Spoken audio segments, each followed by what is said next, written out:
Hello दोस्तों, कैसे हैं आप लोग। जोशी सर क्लासेस में आपका बहुत बहुत स्वागत है। जैसा कि आप सब लोग जानते हैं, हम लोग यहाँ पर 2 महीने से आप लोगों के लिए वन दरोगा की एक अच्छे तरीके से तैयारी करवा रहे थे, जिसके अंतर्गत हमने अपने बहुत सारे मॉक टेस्ट यहाँ पर आप लोगों को दिए थे। जो विद्यार्थी में से स्टार्टिंग से जुड़े हैं, अभी तक मैं उन लोगों को यहाँ पर 5 मॉक टेस्ट दे चुका हूँ और मैंने कुछ सार्वजनिक मॉक टेस्ट रखे थे, जिसके अंतर्गत यदि मैं आपसे बात करूँ, एक मैंने अपना ऑनलाइन टेस्ट भी आप लोगों के सामने रखा था, जिसमें हमने हिंदी माध्यम से भी और अंग्रेजी माध्यम से भी आप लोगों को करवाया था। 1 तारीख से लेके अभी हमने 1 जून से लेके अभी तक आप लोगों के लिए बहुत कम वीडियो बनाई थी, जिसका रीज़न सिर्फ इतना था कि आप लोगों को रिवीजन करने का टाइम दिया जाए। देखो, मेन मेन चीज़ों पर आज हम यहाँ पर फोकस करेंगे। सबसे ज़्यादा महत्वपूर्ण चीज़ आपके लिए ये है कि जो भी विद्यार्थी वन दरोगा की तैयारी में अच्छे से हमारे साथ लगा हुआ था या फिर अपने तरीके से तैयारी कर रहा था, उससे हम इतना कहना चाहते हैं, लास्ट अभी से यहाँ पर अगर आप देखते हैं, यहाँ से आज अभी 7 बज रहे होंगे, 7 बजे से लेके कल शाम के 7 बजे तक आप लोगों के पास पूरे 24 घंटे हैं। अगर मैं ढंग से कहूँ, जो बच्चा रात में भी पढ़ता है तो उसके पास अभी भी 30 घंटे यहाँ पर आप लोगों के पास पड़े हुए हैं। और 30 घंटे में आप लोगों के पास हर घंटे के हिसाब से ये मानकर चलें, यदि आप लोग इसमें 10 घंटे यदि सोते भी हैं तो आप 20 घंटे मानकर चलें। उस 20 घंटे में आप लोगों के पास यहाँ पर 31 लेसन है। यदि मैं आप लोगों से कहूँ, हर लेसन को आपने आधे आधे घंटे में भी रिवीजन करोगे तो आपका रिवीजन बहुत अच्छे से हो जाएगा। कुछ करंट अफेयर्स हैं, वो भी आप लोगों ने अगर अपने बनाए होंगे तो उनको भी आप लोगों को बहुत अच्छे से देख कर जाना है। अंत समय है तो यहाँ पर आप लोगों को हार नहीं माननी है। दूसरी बात, मैं यहाँ पर बात ये कहना चाह रहा था कि जो विद्यार्थी कह रहे हैं कि 11 तारीख को एग्ज़ाम नहीं होगा, तो मैं आप लोगों से कहना चाहता हूँ कि आयोग द्वारा 11 तारीख को जो एडमिट कार्ड दिए गए हैं, तो आपके एग्ज़ाम अब होकर रहेगा। न्यायालय का जो भी फैसला आएगा वो बात की बात है। अभी हमारे सामने 11 तारीख है तो एग्ज़ाम आप लोगों का होकर रहेगा।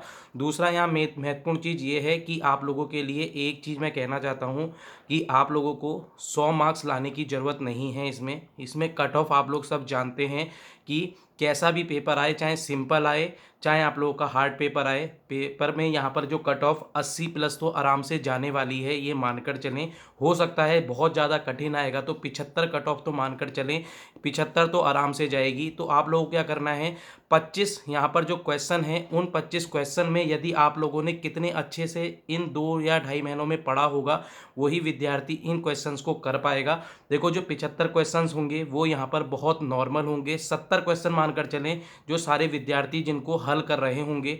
उसमें कौन विद्यार्थी आगे निकलेगा, जिन विद्यार्थियों ने लगभग 3 महीने से, क्योंकि आयोग द्वारा 4 महीने से इस परीक्षा के बारे में बता दिया गया था। हो सकता है बहुत सारे विद्यार्थी का पटवारी का पेपर भी रहा हो, कनिष्ठ सहायक का पेपर भी रहा हो, उस कारण से उसने नहीं पढ़ा। परंतु 4 या 5 महीने से पूरा आयोग द्वारा बताया गया था कि हम लोग 11 तारीख को या जून में पेपर लेने वाले हैं, तो उन्होंने ये बता दिया था। तो आप लोगों ने उस टाइम से अगर अभी तक पढ़ा होगा तो उस विद्यार्थी को यहाँ पर डरने की ज़रूरत बिल्कुल भी नहीं है। दूसरा, मैं आप लोगों से कहना चाहता हूँ कि कुछ कुछ चीज़ें ऐसी होती हैं, यदि आप लोग देखते हैं कि सबसे महत्वपूर्ण चीज़ आपके सामने ये हो जाती है कि आप लोगों को रिवीजन किस तरह से करना है। यदि मैं आप लोगों से कहूँगा, देखो मेरे पास यहाँ पर अभी सिलेबस है, मैं सिलेबस के उससे बता देता हूँ। इसमें सबसे पहला जो चैप्टर आपका फूड वाला है, तो फूड वाले में आप लोगों को क्या करके जाना है, तो इसमें देखो जो सबसे महत्वपूर्ण चीज़ है वो है आपका ऑर्गेनिक फार्मिंग। ऑर्गेनिक फार्मिंग मतलब ये है कि यहाँ पर फसल में इंपॉर्टेंट चीज़ें हो जाती हैं। मृदा के अंतर्गत आप लोगों के लिए क्या क्या इंपॉर्टेंट हो जाएगा, जितने प्रकार की मृदा हैं उनके बारे में पढ़ लीजिए। मृदा में एनपीके होता है, सब लोग जानते हैं, नाइट्रोजन, फास्फोरस, पोटेशियम। इससे होने वाले आप लोगों के लिए क्या क्या दुष्परिणाम हो सकते हैं। जैसे अगर मैं आपसे कहूँ कि मिट्टी में अगर पोटेशियम नहीं है तो उससे क्या होगा, यहाँ पर अगर फास्फोरस नहीं है तो क्या होगा, अगर नाइट्रोजन नहीं है तो क्या होगा। वृद्धि के लिए होता है, अनुवांशिक चीज़ों के लिए, क्या क्या चीज़ों के लिए होता है, ये सारी चीज़ें इसके अंतर्गत हैं। इसमें पेट्स यानी जो भी आप लोग पालतू जानवर पालते हैं, उनके यहाँ पर जितने भी डिजीज़ हैं उनके बारे में आपको पढ़ के जाना है। महत्वपूर्ण चीज़ों पर हम यहाँ अभी चर्चा कर रहे हैं। दूसरा महत्वपूर्ण चीज़ ये है, जैसे मैं आपके सामने अभी कहता हूँ कि मैं 2 चैप्टर को अभी आपके सामने यहाँ पर 5 मिनट में मैं पूरा समझा सकता हूँ। देखो, इस तरह आपको रिवीजन करना है। यदि मैं आपसे कहूँगा पदार्थ, तो पदार्थ के अंतर्गत आप लोगों को पता है 3 चीज़ों से मिलकर बना है, ठोस, द्रव, गैस। तो इन तीनों को आपको अच्छे से पढ़ के जाना है। इन तीनों में जितने भी आपके यहाँ पर अंतर हैं उनके सारे अंतर को समझिए। उसके बाद इसमें क्या महत्वपूर्ण चीज़ है, मैंने टेलीग्राम में आज एक डायग्राम डाला है जिसमें आपको ये पता होगा कि ठोस से द्रव कैसे बनता है, द्रव से गैस कैसे बनता है, फिर उसके बाद गैस से दोबारा से द्रव कैसे बनता है, द्रव से कैसे करके आप लोगों का क्या कहते हैं ठोस बनता है, कैसे ठोस से डायरेक्ट द्रव में बिना परिवर्तित हुए बिना सीधे गैस में बदल जाता है। इन सब के ऊपर भी यहाँ पर आप लोगों को एक एक जो आप लोगों के, जैसे मैं सब्लिमेशन की बात करता हूँ, जैसे ऊर्ध्वपातन है, ऊर्ध्वपातन के अंतर्गत यहाँ पर क्या होगा, ठोस से सीधे आप लोग गैस में बदल देते हैं। तो यहाँ पर आप लोग के इसके एग्जाम्पल पूछे जा सकते हैं, जैसे नेप्थलीन है, कपूर है, ये चीज़ें डायरेक्ट पूछी जा सकती हैं, प्रश्न यहीं से बनेंगे। दूसरा चैप्टर देखो, इस पूरे चैप्टर में सबसे महत्वपूर्ण चीज़ है वाष्पीकरण। वाष्पीकरण से क्या होता है, वाष्पीकरण से शीतलता आती है। आप लोग आजकल देख रहे होंगे गर्मियों में क्या हो रहा है, जैसे ही आपको पसीना आता है, पसीना आने के बाद जैसे ही आप लोग पंखे के नीचे बैठते हैं तो उसमें क्या होता है, वाष्प हो जाता है। जैसे ही वाष्प चली जाती है तो वाष्प में क्या होगा, आपके अंदर से जैसे ही ऊष्मा बाहर निकलेगी तो आपके अंदर क्या होगा, शीतलता का अनुभव होने लगेगा। यही रीजन होता है वाष्पीकरण का। वाष्पीकरण से आपके महत्वपूर्ण चीज़ें हो जाती हैं, जैसे कूलर का आ जाता है। आप लोगों के लिए सबसे महत्वपूर्ण चीज़ है, छत में अगर कोई भी कपड़े सूख रहे हैं, कैसे करके सूखते हैं, क्या कारण है, अणुओं के बीच में कौन सी गति होती है, जैसे गतिज ऊर्जा है।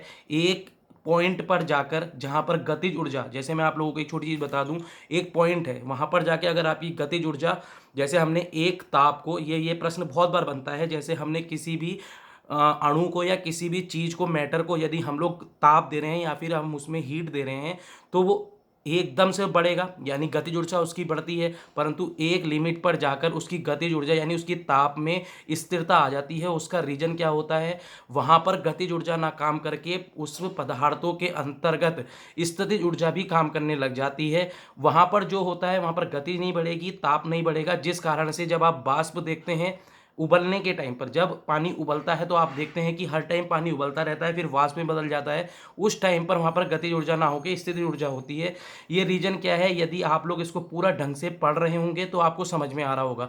ठीक है, अभी भी हमारे पास 2 मिनट है, 2 मिनट में मैंने पूरा आप लोगों को यहाँ पर इससे पहले 3 मिनट में पूरा समझा दिया। अब दूसरा मिनट क्या कहता है आप लोगों का, वो है आप लोगों का हमारे कौन कौन से पदार्थ शुद्ध है। तो इसके अंतर्गत आपको ये पता होना चाहिए पदार्थ की, यहाँ पर हमने भौतिक अवस्था समझ ली जिसमें हमने ठोस, द्रव, गैस, इसके दो और हैं प्लाज्मा और बीईसी, बोस आइंस्टाइन कंडेंसेशन, ये हमने पूरा कर लिया। फिर दूसरा हमारा क्या है, पदार्थ। पदार्थ को हमने कितने भागों में बांटा था, पदार्थ को हम लोगों ने यहाँ पर 2 भागों में बांटेंगे, या तो एक तो मिश्रण में बांटेंगे, एक तो या तो हम शुद्ध में बांटेंगे। यदि मैं शुद्ध के अंतर्गत भी जाऊँगा तो 2 भाग में बांटते हैं, एक को बांटते हैं किसमें, तत्व में, एक को बांटते हैं यौगिक में। तत्व क्या है, जितने भी आपके 118 तत्व हैं, सीधे आप क्लिक कर लीजिए, वहाँ पर आपकी किससे चले जाएंगे, सीधे यहाँ से आप सीधे चले जाइए चौथे चैप्टर पर, जहाँ 5वें चैप्टर पर जो आपके 10th क्लास में है, 118 तत्व का आवर्त सारणी। तो आवर्त सारणी जैसे ही दिमाग में आई तो आवर्त सारणी आपके दिमाग में एकदम आना चाहिए। ऊपर से नीचे जाने पर क्या होता है, दाएं से बाएं जाने पर क्या होता है, ये सारी चीज़ें अगर आप लोगों के क्लिक हो रही हैं एकदम दिमाग में तो वहाँ पर भी ऐसे ही क्लिक होती हैं। दूसरा यौगिक क्या है, 2 तत्वों से मिलकर यौगिक बनेगा। ऐसे ही मिश्रण है, मिश्रण भी 2 प्रकार के होंगे, एक तो समांगी होगा, एक विषमांगी होगा। समांगी कैसे होंगे, जैसे आपका मैं कहूँगा कि सामान्य तत्व जिसमें मिलेंगे, जिसमें जैसे अगर मैं आपसे कहूँगा कि ये मानकर चलें, जैसे मैंने एक ही उसमें अगर जैसे मानकर चलें जो घुलेगा, यहाँ पर जो घुल जाएगा वहाँ पर तो समांगी मिश्रण होगा। जैसे कि मान लो नमक पर नमक का पानी हो गया, नमक का पानी एकदम घुल जाएगा। ठीक है, अगर मैं वहाँ पर बालू भी मिला दूँ, यहाँ पर अलग अलग चीज़ें मिला दूं और लोहा भी मिला दूं तो ये सब क्या होगा, विषमांगी मिश्रण के अंदर। ये सारी चीज़ें एकदम बिल्कुल सिस्टमेटिक ढंग से आपको यहाँ पर मैंने पढ़ाई भी हैं। आप लोगों को इस टाइम सिर्फ अपना रिवीजन करने पर ध्यान देना है। ठीक है, अगर आपने अभी भी अपने 30 घंटों में 10 घंटे आप अपना सोने पर निकाल दें, मान लीजिए आप 10 घंटे सोते हैं तो 10 घंटे के अलावा भी अगर मैं आपसे कहता हूँ 20 घंटे आपके पास पूरे पड़े हैं, इन 20 घंटों को अगर आपने पूरा यूटिलाइज किया, जिसमें आपने एक एक करके हर एक चीज़ को समझा, जैसे यहाँ पर हर एक चीज़ यहाँ पर देखेंगे एटम और मॉलिक्यूल्स है, एटम और मॉलिक्यूल्स के अंतर्गत यहाँ पर क्या क्या चीज़ें हो सकती हैं, तो यहाँ पर क्या क्या प्रश्न बन सकते हैं। देखो जैसे न्यूमेरिकल है, यहाँ पर मोल वाले न्यूमेरिकल इसके अंतर्गत बन सकते हैं। ठीक है, तो न्यूमेरिकल भी आपको देखकर जाने हैं, लगभग 3 या 4 न्यूमेरिकल मेरे हिसाब से आयोग जरूर देगा उसमें, क्योंकि देखो पिछली बार भी प्रश्न यहाँ पर 3-4 न्यूमेरिकल आए थे और न्यूमेरिकल ऐसे ही आएंगे, न्यूमेरिकल कोई ज़्यादा हार्ड नहीं आएंगे। यदि फॉर्मूला आपका बिल्कुल करेक्ट होगा तो डायरेक्ट सीधे प्रश्न रखने वाले होते हैं। महत्वपूर्ण चीज़ क्या है, आप लोगों को अपने 20 घंटे अच्छे से यूटिलाइज करने हैं। देखो मेन चीज़ क्या है, यहाँ पर 60 सीटें हैं लड़कों के लिए, लड़कियों के लिए यहाँ पर 91 है। मैं जनरल की बात कर रहा हूँ, वैसे टोटल यहाँ पर 318 समथिंग यहाँ पर सीटें हैं। तो आप लोगों को देखो एक सीट से मतलब होना चाहिए, दूसरा आप लोगों से कोई मतलब नहीं है कि कितनी सीटें हैं क्या नहीं है। यदि किसी विद्यार्थी को अपनी सीट निकालनी है या सिक्योर करनी है तो ये 20 घंटे आपको अच्छे से रिवीजन जरूर करने होंगे। मैं बार बार रिवीजन इसलिए बोल रहा हूँ क्योंकि जो बच्चा रिवीजन ढंग से करके जाएगा वही बच्चा यहाँ पर निकलेगा। ठीक है, हम लोगों ने इस पूरे आप लोगों को 2 महीने अच्छे से यहाँ पर कवर किया था, पढ़ाया था। लगभग मैंने यहाँ पर 1.5 महीने पहले अपना टेलीग्राम शुरू करा था, जिसमें मैंने अपना आप लोगों को पूरा अच्छे से जो जो मेरे क्वेश्चंस होते थे मैं रोज़ शाम को 10 बजे आप लोगों के सामने रखता था। आप लोग उसके उत्तर भी देते थे। लगभग 700 विद्यार्थी हमारे साथ वहाँ पर जुड़ चुके हैं। मैं ये मानता हूँ 1 महीने में हमने 600 विद्यार्थियों को यहाँ पर हमने इकट्ठा किया।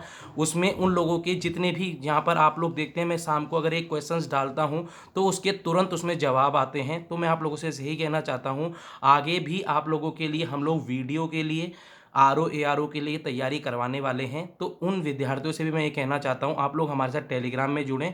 हम लोग सिर्फ यहाँ पर सिस्टमेटिक ढंग से आप लोगों के लिए पढ़ा रहे हैं। और दूसरा महत्वपूर्ण चीज़ ये है कि देखो न्यायालय का जो फैसला है जो भी है उससे आप लोगों को कोई भी मतलब नहीं है। आपका मतलब सिर्फ आयोग से है। आयोग ने बोला है 11 तारीख को पेपर होगा तो पेपर होगा, आपको इस चीज़ से मतलब होना चाहिए। दूसरी किसी भी वीडियो पर आप लोगों को गौर नहीं देना है क्योंकि देखो इस टाइम आपके टाइम बिल्कुल नहीं है। तो ये मैंने जो अभी 11 मिनट की ये वीडियो आपके सामने रखी सिर्फ इसलिए ही रखी थी कि मैं आपसे ये कहना चाहता हूँ। देखो एक छोटा सा उदाहरण जरूर दूंगा यहाँ पर मैं कि यदि आप लोगों को गर्मी का एहसास है ना, यदि आप लोग पूरे सुबह से लेकर शाम तक गर्मी को झेल सकते हैं तो उसके बाद जब आपको शीतलता मिलेगी यानी जब आपको ठंडी हवा मिलेगी तो उसका एहसास एक अलग होता है। वैसे ही है यहाँ पर जब आप हार हार कर, मान लीजिए आप लोगों ने बहुत सारे पेपर दिए, उसमें आप लोग हार रहे हैं, हर लिमिट में हार रहे हैं यानी आप उसमें पास नहीं हो रहे हैं, और अचानक एक ऐसा पेपर आया जिसमें आप पास हो गए, तो वैसे ही होगा जैसे मान लो आप लोग गर्मी में बैठे हैं और अचानक से कोई आपको एसी में डाल दे या ऐसी जगह पर डाल दे जहाँ पर ठंडी हवा लग रही है, तो उसका अनुभव जो होगा वही अनुभव आप लोगों के लिए यहाँ पर होगा कि आप लोग पेपर को नहीं निकाल पा रहे थे, अचानक आपने पेपर निकाल लिया। वो अनुभव एक अलग होता है।